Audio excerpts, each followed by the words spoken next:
Bom, a gente viu no nosso último encontro, a gente parou por aqui, né? Então a gente viu um pouquinho a diferença entre vontade, boa vontade e vontade para o bem. E aí a gente começa agora numa parte mais prática do texto, onde o autor vai falar para a gente, de maneira mais prática, quais são alguns obstáculos que devem ser eliminados para que haja a expressão da boa vontade e quais são algumas qualidades que devem ser alimentadas, fomentadas, para que a gente consiga expressar melhor também a boa vontade.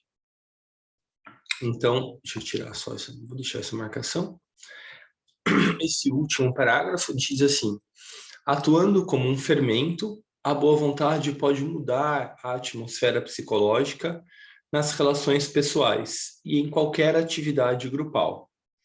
Ao eliminar os conflitos e as obstruções dentro de nós mesmos e entre nós e os outros, assim aumentando a harmonia e a unidade. A boa vontade é efetiva na cura dos males individuais e sociais. Desculpa.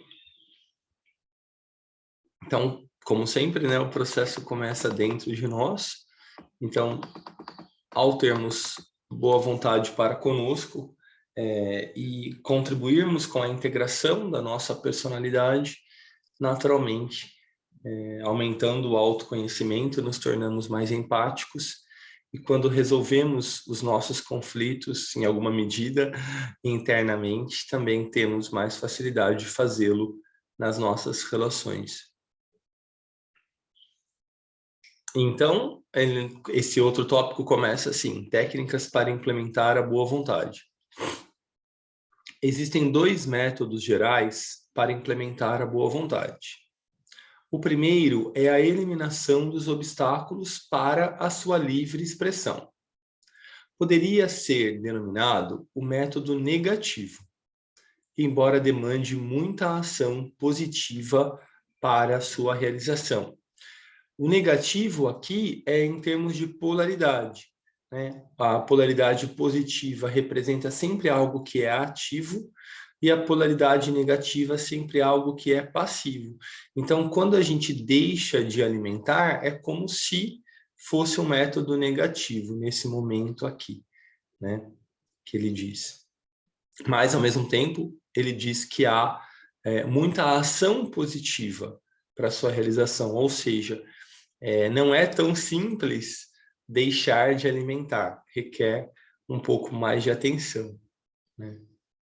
E vigilância, porque esses obstáculos estão muito presentes em nós em diversas camadas. Algumas mais rudimentares é mais fácil a gente perceber. Agora, em outras camadas mais sutis, demanda bastante ação positiva no sentido de observação, né? Realmente, para que não os alimentemos, porque é mais difícil, né? Quando é mais sutil. Ele cita, olha só que interessante, né?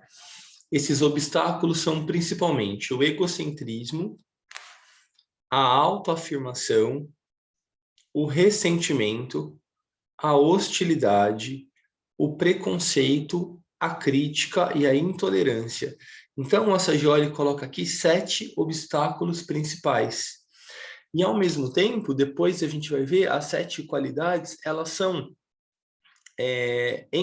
na sequência que ele coloca mesmo, elas são o contraponto desses obstáculos. Então, é bem interessante. Eu até escrevi algo sobre isso para um jogo que eu fiz da boa vontade. Então, depois eu posso mandar no grupo mais ou menos o que é egocentrismo e por que ele impede a empatia, né? O que é autoafirmação e por que ela impede a paciência. Eu mando depois isso no grupo também. Acho que pode facilitar um pouquinho mais a nossa percepção. Então, a eliminação deles requer uma atitude de autoobservação, de sincera autoanálise e de avaliação desapegada. Por isso que não é só negativa ou passiva, né? Certa medida inicial de boa vontade também é essencial para superá-los e para permitir que a boa vontade se torne uma força poderosa em nossas vidas. Então, não é algo tão simples, né? Eu vou virar a chavinha, não vou mais alimentar, não vou mais ser preconceituoso, não vou mais ser egocêntrico, não vou mais ser hostil, vou eliminar a crítica da minha fala, dos meus pensamentos, né? Não é tão simples assim. Tem muitas questões aqui internas, né? Especialmente quando a gente pensa em egocentrismo, autoafirmação, é um processo que requer, como ele disse aqui, né, muita autoobservação, autoanálise e um desapego, né? E uma mudança mesmo de hábitos, do olhar. Mas, né, a gente tem um caminho a seguir, então isso também é muito importante. A gente sabe por onde ir e como fazer. O segundo método é o cultivo direto das qualidades positivas, que, em sua maior parte, são opostos dos obstáculos. As qualidades mais necessárias são empatia, paciência, generosidade, humildade, um senso de fraternidade ou comunidade, a gente poderia dizer aqui também, expandindo-se até um centro cósmico de universalidade, um espírito de serviço e gratidão. Talvez essa última seja a menos evidente qualidade necessária para implementar a boa vontade, e assim merece um comentário especial. Hoje não, né? Há algum tempo vem sido muito falado da importância da gratidão, né? A própria neurociência tem uma explicação para isso, né? A gente consegue fazer vários paralelos. Mas aqui o Assagioli faz um também que é interessante. Algumas pessoas acham realmente difícil sentir gratidão, e ainda mais difícil expressá-la. Há outras que estão mais inclinadas a dar do que receber. E essa atitude, quando examinada, frequentemente se torna menos recomendável do que pareceria. Olhem que interessante. Pois ao dar, especialmente quando se tem em abundância, há um agradável senso de superioridade. Receber, por outro lado, frequentemente fere o orgulho e a vaidade. Talvez isso explique a bem conhecida e frequente falta de gratidão e boa vontade com relação a um benfeitor. Aqui, né, é um ponto bem interessante para a gente se observar também, né? Então, algumas vezes que a gente faz uma benfeitoria, é bem importante que a gente se observe e veja qual que é o princípio, né? Qual é a qualidade que eu estou querendo expressar? Qual que é a minha motivação ao realizar uma benfeitoria?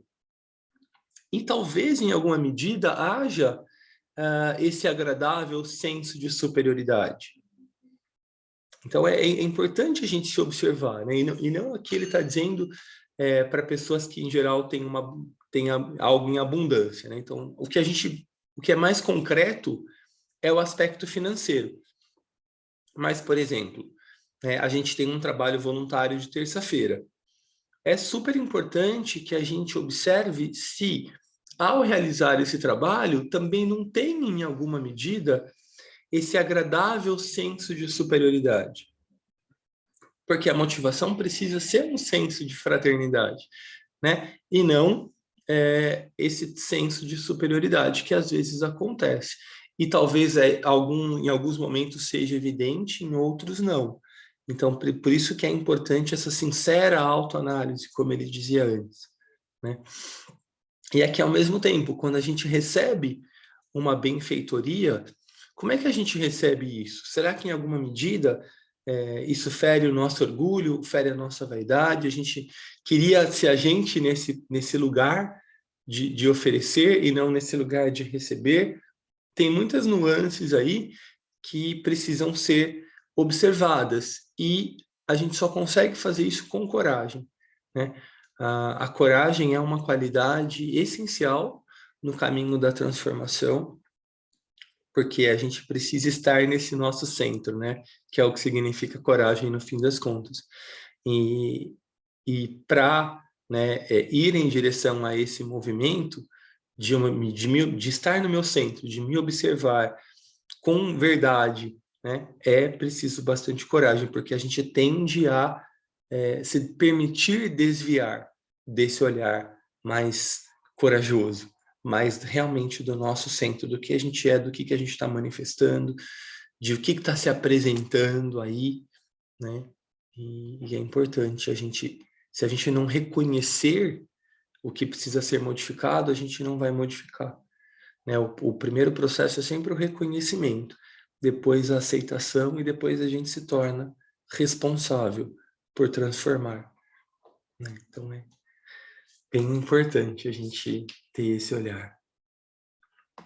Tudo bem até aqui? Como é que vocês estão? Como é que esse texto está reverberando aí?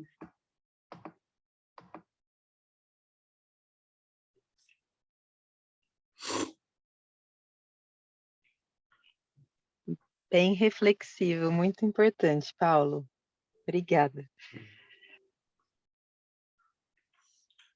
Pode haver também uma ambivalência entre uma gratidão expressa à viva voz e um ressentimento mais ou menos encoberto. Então, o que acontece? Às vezes a gente expressa até essa gratidão, mas internamente ficou ali alguma coisinha, né? A gente fala, obrigado, tal, mas internamente fica alguma coisa encoberta. Então, também um outro ponto interessante de observar. Já uma gratidão genuína, sentida e expressa, é uma maneira positiva de criar e aumentar a boa vontade. Por exemplo, a gente observa que a gratidão, quando ela é genuína e ela é expressa aqui, ela também, além de aumentar a boa vontade, ela aumenta a nossa capacidade de estar presente.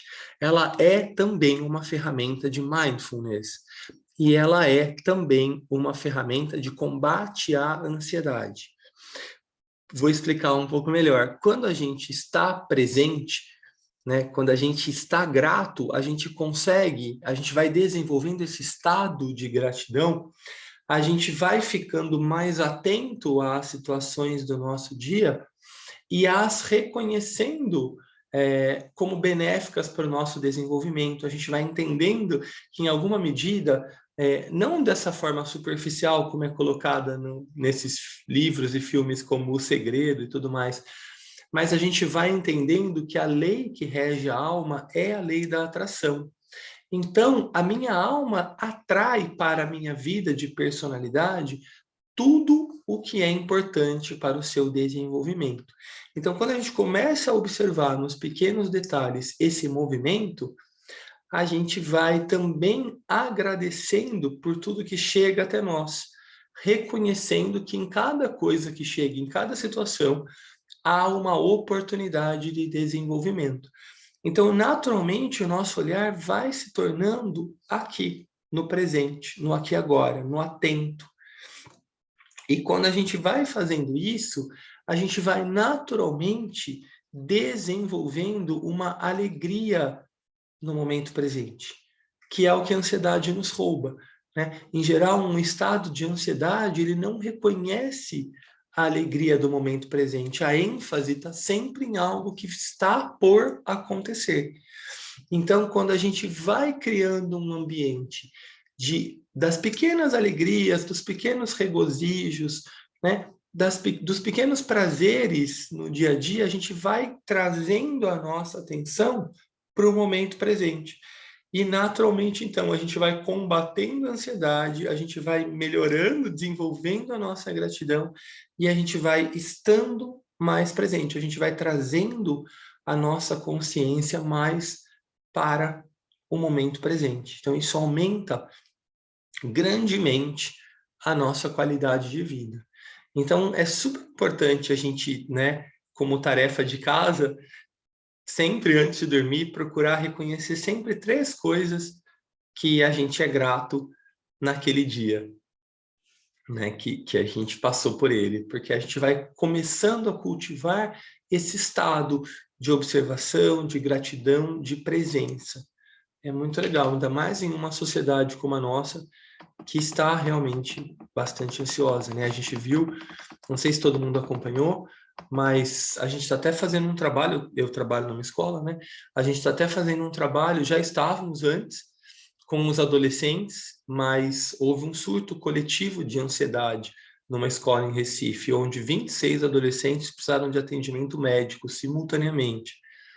Então, é muito preocupante. A gente precisa, o quanto antes, cooperar com esse estado de ansiedade que a nossa sociedade vive, né? Então, sempre que a gente conseguir buscar algo que possa reverberar em mim, reverberar no meu grupo, reverberar no todo, é muito importante.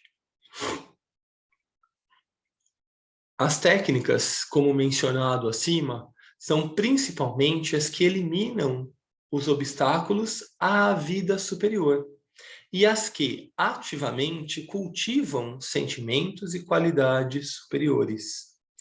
Há técnicas demais para serem inteiramente descritas aqui, e algumas serão abordadas adiante nessas apostilas. Mas podemos mencionar brevemente 3, que são especialmente úteis: imaginação, visualização e percepção da necessidade. A gente vai ver um pouquinho melhor. Um senso da necessidade imediata dos outros, sejam indivíduos ou grupos, um interesse nos demais e uma compaixão pelos nossos semelhantes. Isso tudo apresenta-nos um desafio e evoca boa vontade. Estimula o esforço para atender a necessidade e induz uma abordagem construtiva. Então, olha só que bacana, né? A boa vontade, ela é o que nos mobiliza em direção ao outro. Então, esse reconhecer a necessidade do outro, quando eu paro, isso, né? Por isso que o primeiro obstáculo é o egocentrismo. Quando eu estou vivendo egocentricamente, percebe? A minha atenção também está toda para com o meu mundo psicológico aqui. Então, não sobra tempo para eu ver o outro. Por isso que a primeira qualidade a desenvolver é a antítese do egocentrismo, que é a empatia. A capacidade de ir em direção ao outro, né? De tentar enxergar com os olhos do outro, não como eu queria que ele enxergasse, né? Também a empatia, ela é muito falada, mas tem uma armadilha aí. Muita gente se diz empático, mas não necessariamente está realmente fazendo um caminho em direção ao outro, né? Então a gente precisa também observar, depois a gente vê isso melhor. Mas também é muito importante a gente aprofundar o nosso olhar, né? Já que quando as coisas se tornam comuns, a gente corre o risco de achar que a gente já domina tal coisa e muitas vezes a gente não domina ainda. Então, é importante sempre ter um olhar, um tempo, dedicar um tempo para observar, para então a gente conseguir aprofundar e ver as diferentes nuances que se apresentam, né? Então, quando eu percebo essa necessidade do outro, isso me motiva, né? Traz uma compaixão e evoca em mim essa boa vontade. O que é boa vontade? É a vontade boa. Então, mobiliza essa vontade interna minha e eu vou querer fazer algo que vai expressar, vai materializar essa boa vontade.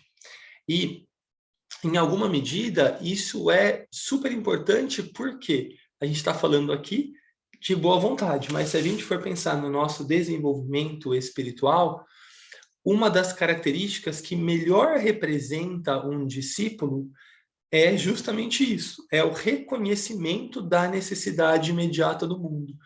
Então, um discípulo é aquele que observa quais são as necessidades presentes no mundo, e então ele tenta encaixar o que ele reconhece, a visão que ele tem, ainda limitada do plano, mas como é que ele encaixa esse plano dele com a necessidade do mundo, com uma necessidade que ele está reconhecendo. Então, esse trabalho de elaboração, de reflexão e de atitude é um trabalho de vida discipular. Então, percebe como a boa vontade também é importante para nós, que além de estarmos procurando meditar criativamente, mas que também temos uma intenção, uma motivação, uma aspiração de desenvolvermos-nos no caminho da espiritualidade, do desenvolvimento da consciência. Então, é bem importante a gente ter esse olhar aqui. Acho que já deu o nosso tempo, né? Vou marcar aqui a nossa aula, senão a gente não consegue ter essa parte final da nossa troca, o nosso check-out. Então, deixa eu perguntar para vocês, só enquanto eu marco aqui. Como é que vocês estão? Como é que vocês... como é que o texto está aí presente? Como é que ele está reverberando em vocês?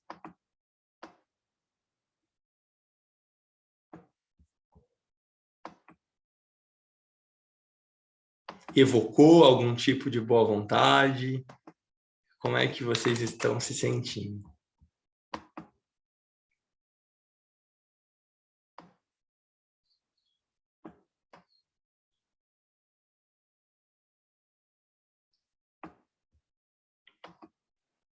Bem? Tá todo mundo quietinho?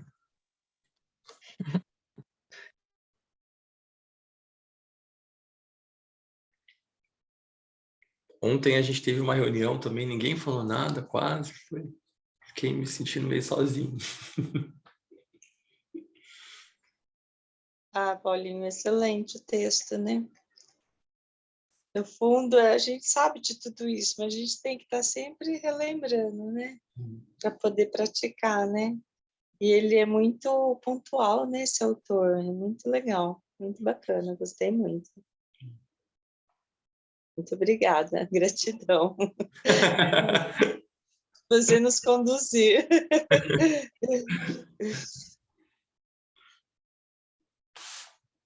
Ô, Paulo. Oi. Bom dia, tudo bom? Bom dia. Eu acho que o texto chama a gente a ser muito verdadeiro, né? Às vezes a gente, por defesas, né? Quer ser, às vezes, mais do que a gente está no ponto, né?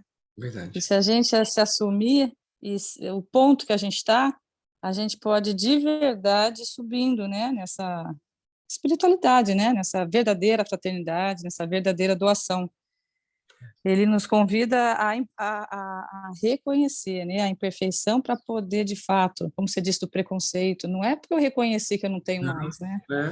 Às vezes eu estou me defendendo do que eu estou ainda, né? Do que eu sou ainda, aí eu posso mudar, né?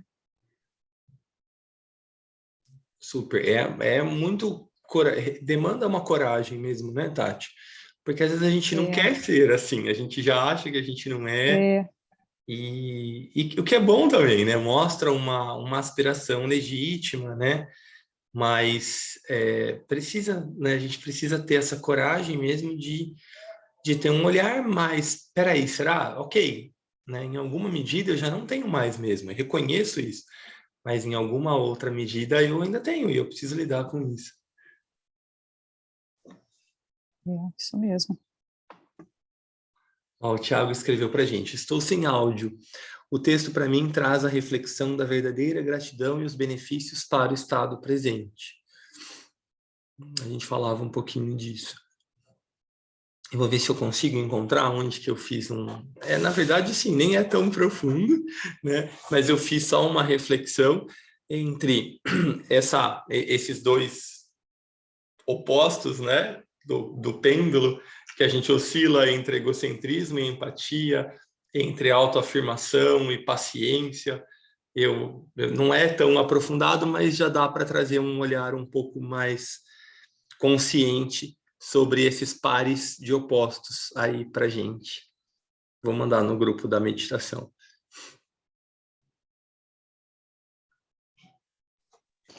Paulinho, Oi, querida. todos esses grupos, quando a gente está trabalhando, né, estudando, eu acho que é bem isso, é você mexer na sua essência. E às vezes a gente se dá conta que, ai, eu não sou tão boazinha, né? Então existe uma certa resistência aí, e a gente fica assim, são muito reflexivos. E a gente tem até dificuldade de verbalizar exatamente por conta disso. São passos que a gente está dando, né? Mas é tudo muito bom, acho que está trazendo muito, está adicionando muito a cada um, né? E eu, especialmente, sou muito grata a você. Eu não canso de dizer, assim, a sua dedicação e paciência é extraordinária.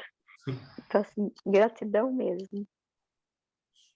E é muito interessante, né? A gente falava da gratidão, e um obstáculo que o Assagioli coloca, que é o obstáculo em relação à gratidão, é a crítica, né? Então, se a gente tem um olhar muito crítico, a gente não consegue reconhecer as bênçãos, né? A gente parece que queria que sempre algo fosse melhor do que já é, né? Então, é super interessante também a gente ir desenvolvendo essa gratidão também, né? Porque a gente vai eliminando esse estado de crítica, que começa sempre na gente, né? Essa crítica para conosco, quero sempre ser melhor, né? Aí a crítica com quem está ao meu redor, porque podia ser melhor, porque, né? Enfim, e a crítica com a sociedade. Então, às vezes, esse estado de crítica, ele vai nublando a capacidade da gente ver. Não é colocar um óculos cor-de-rosa, não é isso. Mas é a gente desenvolver um olhar realmente do que está, né? Algumas coisas podem estar embrionárias, mas tem muitos movimentos bonitos acontecendo. A gente ainda tem vários defeitos a trabalhar, mas também a gente já conquistou muita coisa. Então, desenvolver a gratidão é uma coisa bem, bem bacana, bem bonita. Eu acho que traz mais qualidade de vida para a gente também.